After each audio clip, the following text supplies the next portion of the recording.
네, 저희 채플에서는 샬롬으로 인사하거든요. 이렇게 손가락 내밀면서 아직 좀 어색하긴 한데 샬롬이라는 의미가 참 좋은 것 같습니다. 평안하냐라는 뜻인데 이 자리에서도 하나님의 샬롬이 임하길 그리고 여러분들 모두가 평강한 삶을 살아가길 축원하면서 샬롬 평안을 전합니다.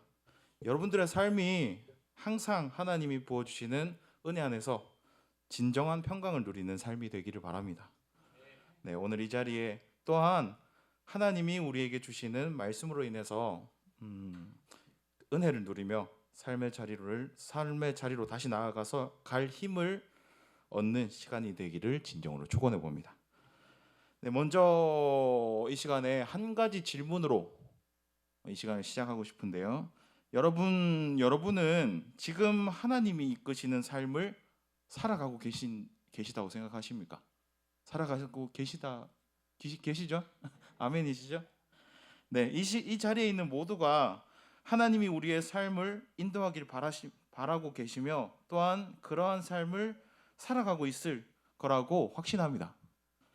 그렇다면 모두가 그러한 삶을 살고 있는데 그런 삶이 어떤 형태로 나타나고 있는지에 대해서 이 시간 좀 물어봤으면 좋겠어요. 제가 이제 따르는 그 삶과 비슷한지 좀 알아보려고요. 참 여러분의 삶이 어떠한지 묻고 싶습니다. 여러분의 삶을 전능하신 하나님께서 이끄시니까 항상 기쁨이 가득하고 마음먹은 모든 일이 하나님의 도우심으로 인해서 다 이루어지는 그런 삶을 살고 계십니까? 참으로 그러한 삶을 저도 이전에 처음 믿었을 때 하나님 형통하게 하시고 하나님께서 도우시고 해가지고 모든 것들이 막 탄탄대로로 쫙쫙 이렇게 뻗어나갈 줄 알았는데 정작 살아보니까 그렇지 않은 것 같다라는 생각이 많이 듭니다. 네. 하나님 뜻을 구하며 그분을 따르기 힘쓰면 힘쓸수록 이렇게 말씀대로 말씀의 삶을 살면 살수록 오히려 걸어가는 그 길이 막막하게 여겨지고 또 어떨 때는 정말 막다른 길로 접어든 막다른 길 앞에 서 있는 막막한 심정으로 느껴지기도 합니다. 이 시편 119편 105절 말씀인데요. 주의 말씀은 내 발의 등이요 내 길의 빛이니이다. 제가 이 기독교를 처음 믿고 나서 이제 처음으로 배웠던 말씀인데 이 말씀 처음에 들었을 때는 정말 하나님이 내 길의 빛이 되셔서 찬란한 찬란한 길을 쫙쫙쫙 열어 주실 줄 알았는데 이 말씀을 다시 묵상해 보니까 그리고 이 말씀을 다시 한번 들어보니까 그런 뜻이 아니더라고요. 하나님 내 발의 등이고 내 길의 빛이라는 것은 이 어두운 세상 가운데서 정말 칠흑같이 어두운 세상 가운데서 내 발 앞에 내 발의 앞길을 비추시면서 그 장애물들을 그 수많은 장애물들 죄로 인해 넘어질 것 같은 장애물들 그것들을 피하게 하기 위해서 그 길을 비추시는 그리고 그 좁고 협착한 길을 올바르게 걷기 위해서 비추시는 그 빛이라는 말씀이라는 것을 듣고 배웠을 때 참, 참 그러한 삶이 이 그리스도인의 삶이 하나님께서 이 말씀이 이야기하는 그리스도인 삶이란 참 쉽지 않아 보인다라는 생각들을 많이 하게 되는 것 같습니다.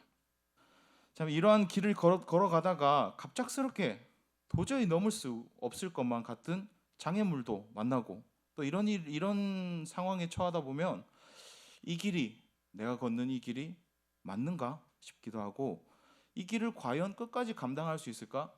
그리고 지금 나의 힘으로 이것을 넘어갈 수 있을까라고 이렇게 의심이 들고 또 힘이 들 때가 종종 있는 것 같습니다. 이러한 상황에 처했을 때 도저히 감당하기 힘들 것 같은 이 길 위에서 그렇다면 나는 하나님을 따르는 나와 저와 여러분들 우리는 이러한 상황을 어떻게 받아들여야 할까요? 하나님께서 왜 무엇 때문에 우리를 이러한 탄탄대로가 아닌 어려운 길로 정말 장애물 가득하고 협착하고 좁은 길, 그리고 그마저도 앞에도 잘 보이지 않는 이 길을 걷게 하시는 걸까요? 오늘 본문을 통해서 우리가 이러한 이유를 조금 찾아보기를 원합니다. 같이 그리고 그 이유를 나누며 함께 위로받고 또 힘을 얻기를 원합니다. 오늘 본문은 이스라엘이 자신을 핍박하던 애굽 땅을 떠나서 하나님이 주신 땅 가나안으로 향하는 여정 초반에 있었던 일입니다. 하나님께서는 자신의 능력으로 이스라엘을 핍박하는 애굽을 10가지 재앙으로 치셨죠. 이 일 굉장히 유명하죠. 모두가 알고 있을 거라 믿습니다. 네, 하나님께서는 애굽을 10가지 재앙으로 친히 심판하시고 이스라엘을 애굽으로부터 탈출하게 하셨습니다. 하나님의 능력으로 애굽을 탈출한 이스라엘은 하나님이 주시기로 약속하셨던 그 가나안 땅으로의 여정을 이제 14장 이후로부터 시작하게 됩니다. 하지만 이스라엘은 그 가나안 땅으로 가기 전에 거쳐야 할 곳이 한 군데 있었습니다. 그곳이 어디였냐면 하나님께서 모세를 부르신 산인 호렙산이었습니다. 출애굽기 3장 12절 말씀입니다. 12절입니다. 하나님이 이르시되 내가 반드시 너와 함께 있으리라. 내가 그 백성을 애굽에서 인도하여 낸 후에 너희가 이 산에서 하나님을 섬기리니 이것이 내가 너희를 보낸 증거니라. 하나님은 모세를 통해 먼저 출애굽한 이스라엘을 호렙산으로 부르셨습니다. 그리고 이에 이스라엘은 호렙산에 도착하게 되고 1년을 거기서 머물죠. 그 1년을 머물면서 이스라엘의 변화가 있었습니다. 그 변화는 뭐냐면 율법이 생겼다는 것과 하나님이 주신 율법이 생겼다는 것과 이스라엘 진중에 성막이 생겼다는 것입니다. 이 진중에 하나님이 거처인 성막을 세워서 하나님이 동행하심에 은총을 받았다는 것을 이야기를 합니다. 이것을 위해서 이스라엘은 가나안 땅에 가기 전에 먼저 시내산을 먼저 들려야 했던 것입니다. 그래서 지금 14장 1절부터는 이제 출발을 해서 시내산으로 가는 여정입니다. 그래서 이스라엘이 호렙산으로 여정을 출발할 때 하나님께서는 그들을 낮에는 구름 기둥으로 그들의 길을 비추셨고 또 밤에는 불기둥을 그들에게 비추어 인도하셨습니다. 출애굽기 13장 20절에서 22절 말씀을 제가 읽도록 하겠습니다. 그들이 숫곳을 떠나서 광야 끝 에담의 장막을 치니 여호와께서 그들 앞에서 가시며 낮에는 구름 기둥으로 그들의 길을 인도하시고 밤에는 불기둥을 그들에게 비추사 낮이나 밤이나 진행하게 하시니 낮에는 구름 기둥 밤에는 불기둥이 백성 앞에서 떠나지 아니하니라. 이 모습을 봤을 때 참 이전에 처음 제가 믿었던 그리스도인의 삶, 쫙쫙 뻗어나가는 불기둥, 구름 기둥이 눈에 보이면서 정말 하나님의 인도하심, 그리고 이 하나님께서 참 탄탄대로를 열어주셔서 우리를 이끄시는, 이스라엘을 이끄시는 모습, 그 모습이 참 형통으로 보여집니다. 그런데 하나님께서 갑자기 이상한 말씀을 하십니다. 21절은 하나님께서 이스라엘 앞에서 그 길을 인도하셨다고 하는데요, 그 장소는 숲곳에서 광야 끝 에담이라고 이야기를 합니다. 자, 지도 한 번만 보여주실래요? 네, 지도. 요게 일단은 전통적인 출애굽 경로라고 합니다. 추정하는 거긴 한데 보통 이렇게 알고 있죠. 자, 이거를 한 번만 더 당겨 주실래요? 네, 여기 보면은 자, 숲곳 에담 저 나오죠. 에담까지 하나님께서 이렇게 불기둥과 구름 기둥으로 쫙 인도를 해주셨어요. 그런데 여기서 이상한 일이 벌어집니다. 에담을 지도에서 보면은 저기죠. 애굽을 떠나 광야로 가는 육로의 초입 부분입니다. 그런데 이곳에서 갑자기 여호와께서 모세에게 말씀을 하십니다. 오늘 본문 1절과 2절 말씀입니다. 1절과 2절입니다. 여호와께서 모세에게 말씀하여 이르시되 이스라엘 자손에게 명령하여 돌이켜 바다와 믹돌 사이에 비하히롯 바알스본 맞은편 바닷가에 장막을 치게 하라 라고 말씀을 하십니다. 하나님께서 광야로 가던 길을 갑자기 돌리십니다. 2절에 돌이키다라는 표현은 문자적으로 돌아가는 것을 얘기하는데 이게 왔던 길로 되돌아가는 건 아닙니다. 무조건적으로 왔던 길로 되돌아가는 게 아니라 이 여정 가운데서 무언가를 다른 길로 갑작스럽게 돌리는 것을 표현을 합니다. 보면은 이 지도가 이 지도가 아니더라도 하나님께서 뭔가 이 이해선상 밖으로 자기의 이제 계획선상 밖으로 옮기셨다. 이 여정을 옮기셨다는 것들을 이렇게 이 절이 표현을 합니다. 네, 하나님께서 광야로 가던 길을 이렇게 갑자기 돌리십니다. 이는 하나님이 그들의 길을 변경하셨음을 알 수 있는데요. 그 길은 사실 보다시피 이 지도 한 번만 더 주실 수 있을까요? 네, 안 되면 뭐 기억나. 네, 보시면은 저기서 왼쪽으로 빙글 돌았죠. 보통 평범한 길이라면 시내산이 저 시내반도 밑에 저기 있거든요. 그러면 보통이라면 저기서 어디로 가야 될까요? 왼쪽으로 가야 될까요? 오른쪽으로 가야 될까요? 보통은 육로로 가야 되죠. 오른쪽으로 가야 되죠. 저기 바다를 간다는 거는 이상한 일입니다. 네, 평범한 이 이스라엘을 이끄신 그 길이 평범한 길이 아니셨습니다. 그 길을 보시면 이해 가능한 육로가 아니라 다시 한번 쳐다봐도 이해 못할 바다로 막힌 막다른 길이었습니다. 그렇다고 해서 하나님께서 배를 준비하신 것도 아니고 그 많은 백성이 배로 이동할 수 있는 상황도 아니었죠. 네, 수많은 인원의 가축들까지 배로 이동하려면 많은 시간이 걸렸을 것입니다. 그리고 무엇보다 그들은 바로에게 곧 있으면 쫓기게 될 상황이었습니다. 오늘 본문의 3절과 4절은 이렇게 얘기합니다. 바로가 이스라엘 자손에 대하여 말하기를 그들이 그 땅에서 멀리 떠나 광야에 갇힌다 바 되었다 하리라. 내가 바로의 마음을 완악하게 한즉 바로가 그들의 뒤를 따르리니 내가 그와 그의 온 군대로 말미암아 영광을 얻어 애굽 사람들이 나를 여호와인 줄 알게 하리라 하심에 무리가 그대로 행하니라. 4절은 이스라엘이 바다로 나아가게 되면 지금 이 길로 이 여정대로 나아가게 되면 바로가 그들의 뒤를 따를 것이며 그들이 궁지에 몰리게 될 것을 하나님께서는 미리 모세에게 말씀하셨다고 전합니다. 그리고 실제로 5절을 보면 이스라엘이 하나님의 인도하심을 따라 바다로 가서 장막을 쳤을 때 바로의 마음이 변하여 코너에 몰린 그들을 기회 삼아 추격하기 시작하였다라고 이야기를 하고 있습니다. 물론 우리는 이 길로 나아갔을 때의 결과를 알고 있죠. 이 스토리가 너무 익숙해서 바닷길이 열렸다는 사실을 알고 있습니다. 하지만 이스라엘과 모세는 이것을 알고 있었을까요? 알고 바다의 길이 열릴 것을 알고 이 자리로 나아갔을까요? 이스라엘의 반응이 11절에 나타납니다. 11절입니다. 그들이 또 모세에게 이르되 애굽에 매장지가 없어서 당신이 우리를 이끌어내어 이 광야에서 죽게 하느냐?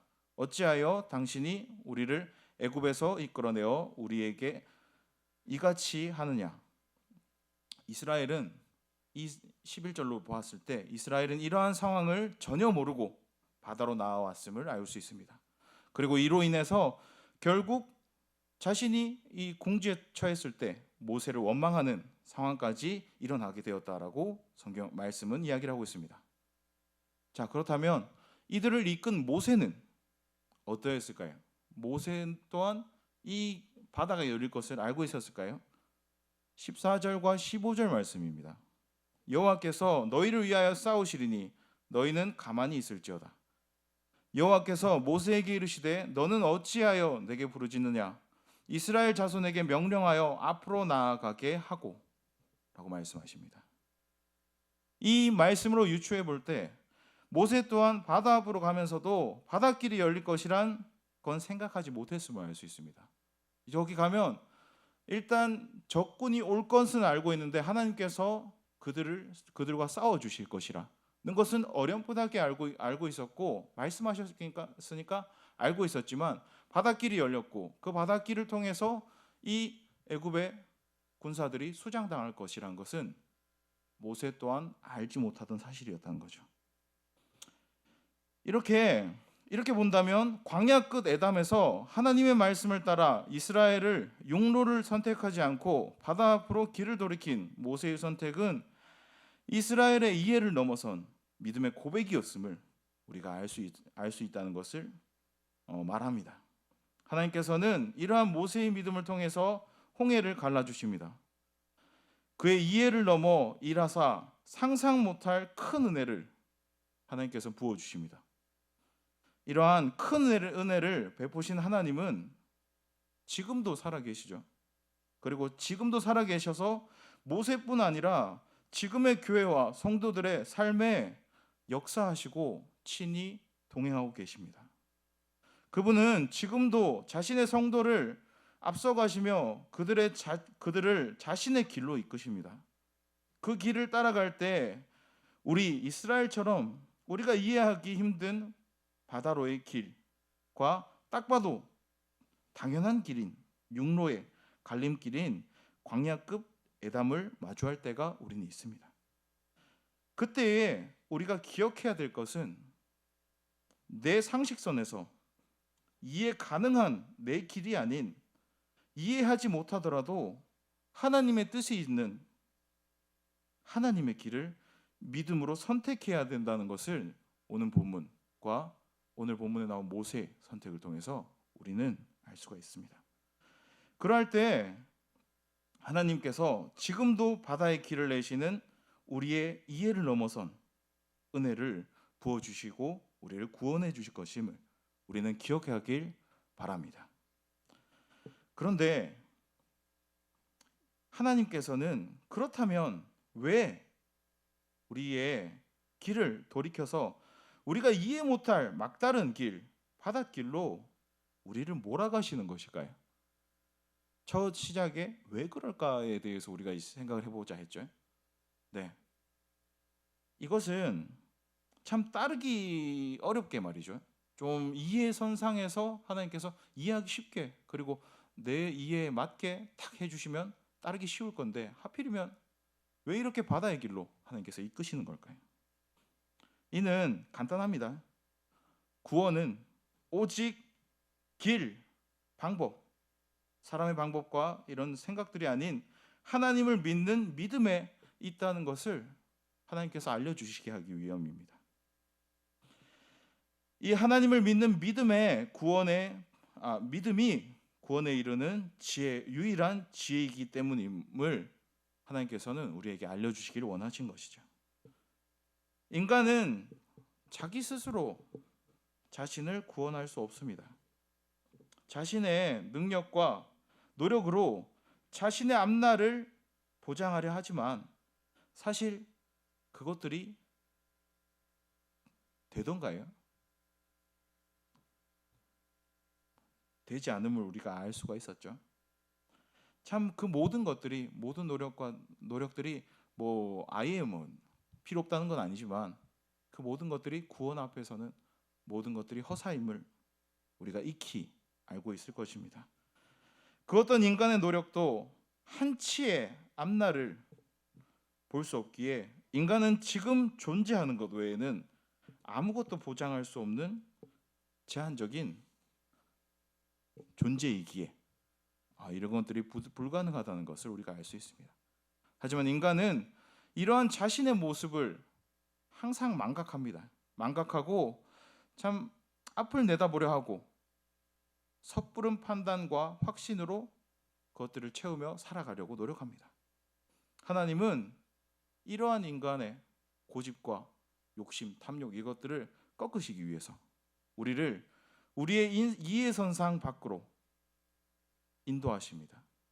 그리고 친히 기적을 보이셔서 우리 이해의 허망함을 우리 이해선상의 허망함을 보게 하시며 우리가 이 안일한 우리의 생각에 갇혀 사는 것이 아니라 하나님을 믿는 믿음으로 진정한 구원의 길을 가게 하려 하신다는 것을 가게 하려 하십니다.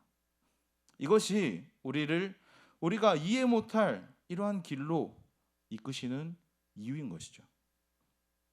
우리는 선택의 기로에서 우리의 예측, 계획이라는 막연한 허상을 내려놓고 하나님의 계획을 믿음으로 따라가야 합니다. 그 길을 걸을 때 하나님의 구원하심과 도우심을 경험하게 될 것입니다. 하나님께서 그것을 경험하게 하실 것입니다.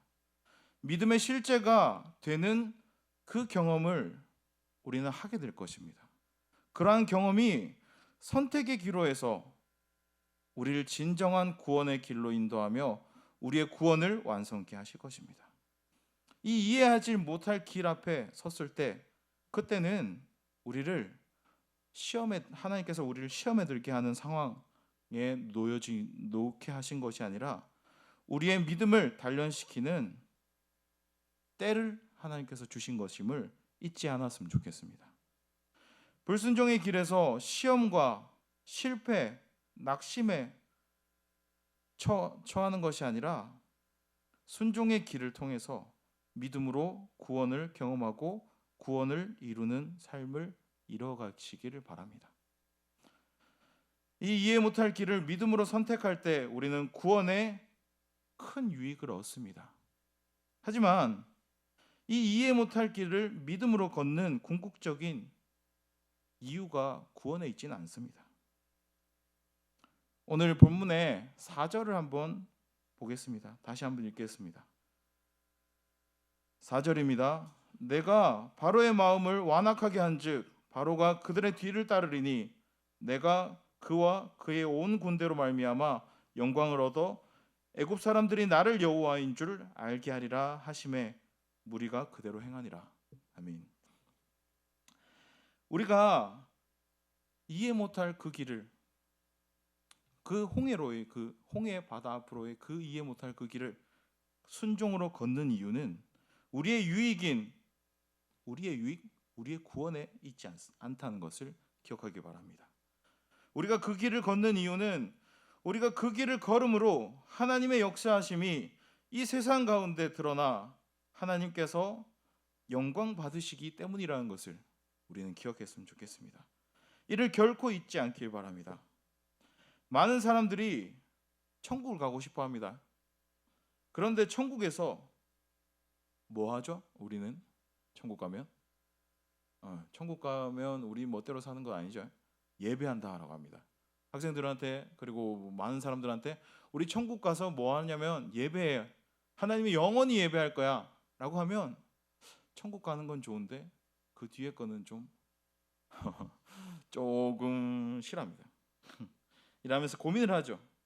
성도의 삶의 목적이 이러한 질문들이 성도의 삶의 목적이 무엇인지에 대해서 우리에게 명확하게 얘기를 합니다.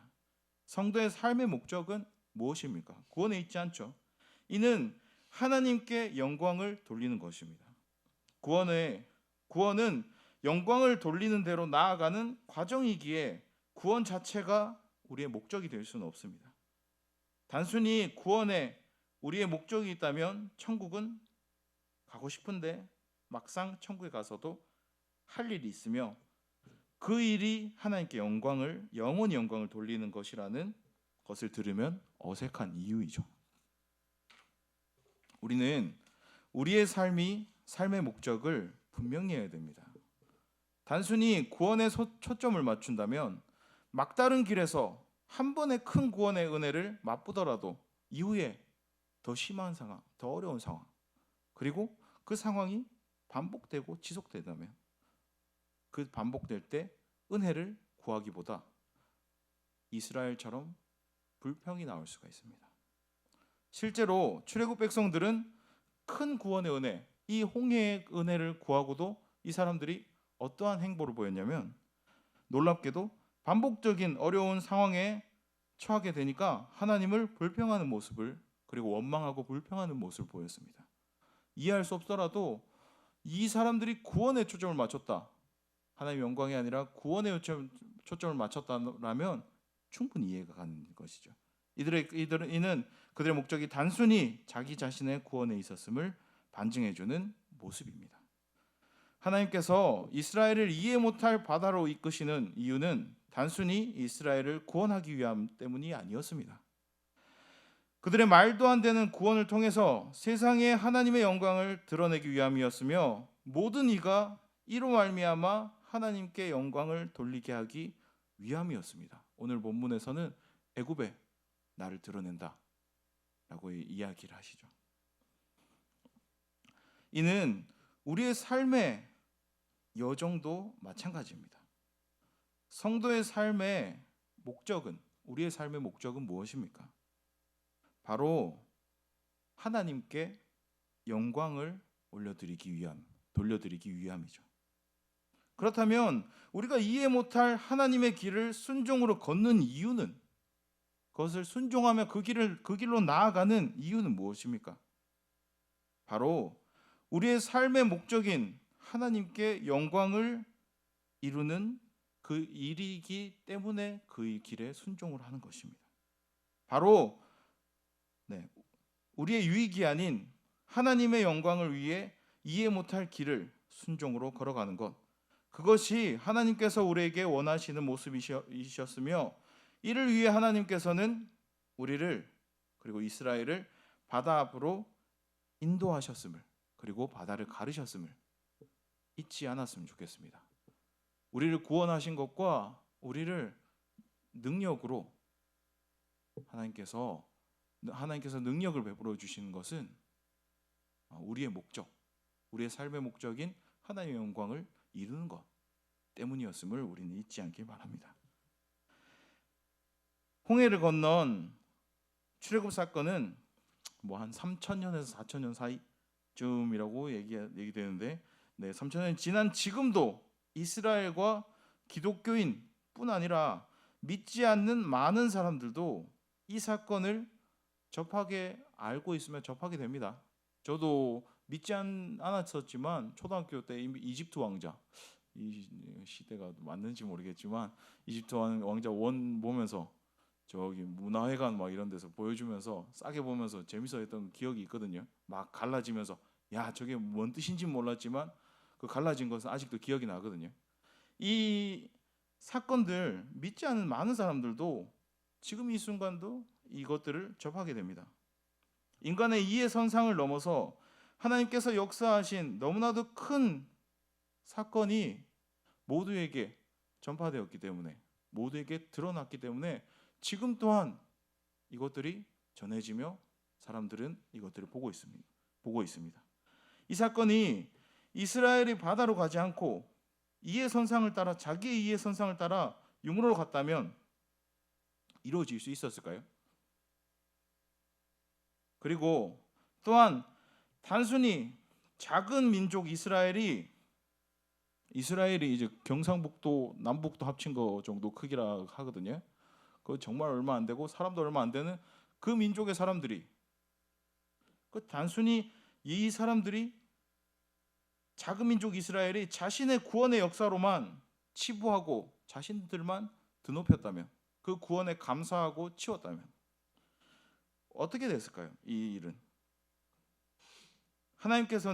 물론 하나님께서는 다른 자들과 다른 일들을 통해서 하나님의 영광을 드러냈을 것입니다.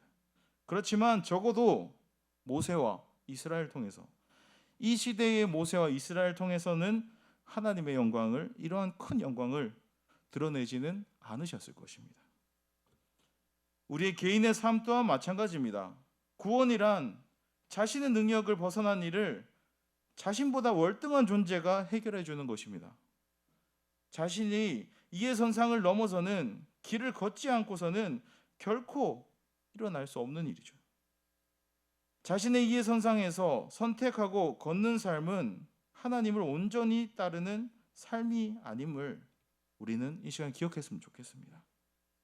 또한 하나님의 구원의 그 은혜를 그저 내 유익으로만, 내가 천국 가는 것으로만 돌린다면 우리에게 보여진 하나님의 이적, 그 이적들은 그저 개인의 삶의 자서전이 되어서 후에는 잊혀지게 될 것임을 우리는 기억했으면 좋겠습니다.